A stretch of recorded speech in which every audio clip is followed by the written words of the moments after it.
Section 14.7, strong acids, weak acids, strong bases, weak bases. Okay, strong acids, you can't tell just by looking at a chemical formula whether something's a strong acid or a strong base. And strong here has nothing to do with how dangerous or corrosive it is or anything like that. Strong here is has the same meaning as when we talked about electrolytes. A strong electrolyte conducts electricity well. A strong acid is a strong electrolyte. A strong acid ionizes completely. A weak acid does not ionize completely. So here is an illustration of a strong acid like HCl. Strong acid. We put the HCl in water and it ionizes completely into chloride ions and hydrogen ions, but the hydrogen ions go right around on the water. They don't run around by themselves. And so all we have in the solution is ions. We don't have any HCl molecules. And in this equation, this is a single arrow, and that indicates it all goes that way. It doesn't come back at all.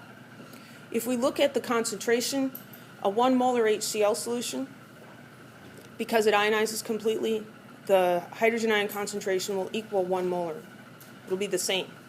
Because for every HCl molecule that you have, you get 1 hydrogen ion or hydronium ion.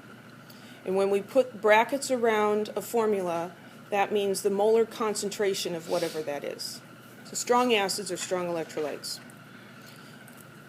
Here on the left is a conductivity apparatus. If you ask me in lab this afternoon, I will do this for you because we can. I just always forget.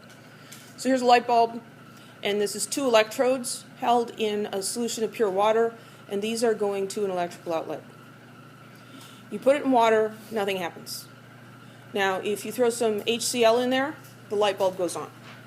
Nothing else changed, because now you have ions in the solution to carry the electrical current. Your book tells you about 6 strong acids. Oh, here's the monoprotic, diprotic part. I didn't skip it, I just hadn't gotten to it yet. There are 6 strong acids according to your book. Everything else is considered a weak acid. So there's 6 that are strong and the rest are weak.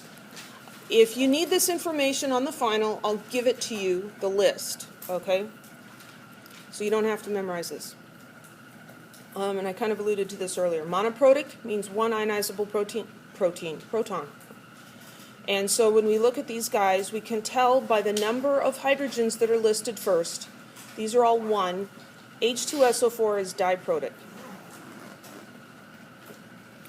Weak acids do not completely ionize, and so they form very few ions. They're weak electrolytes, they're poor conductors, and so when we write the equation for them in water, this is an equilibrium, because it's going in both directions, and it's actually mostly over here.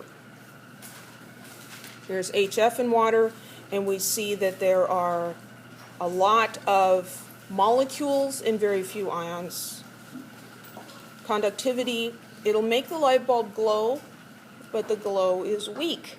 Weak acid, weak electrolyte, weak light bulb glowing.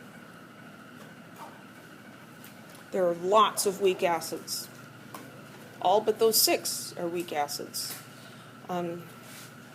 So when you look at the formulas here, like this one has 4 hydrogens in it. Does that mean it's a tetraprotic acid? No. The ionizable hydrogen is listed first. So this is monoprotic, this is monoprotic. This one is diprotic, and this one's triprotic.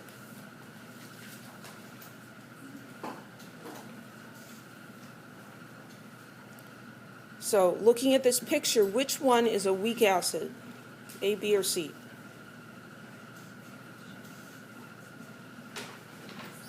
Which one has intact acid molecules? It's C. Here we have the anion and the cation and the molecules present. Over here we just have hydronium ions and anions. And here we have hydronium ions and anions because it ionized completely. So letter C is the weak acid.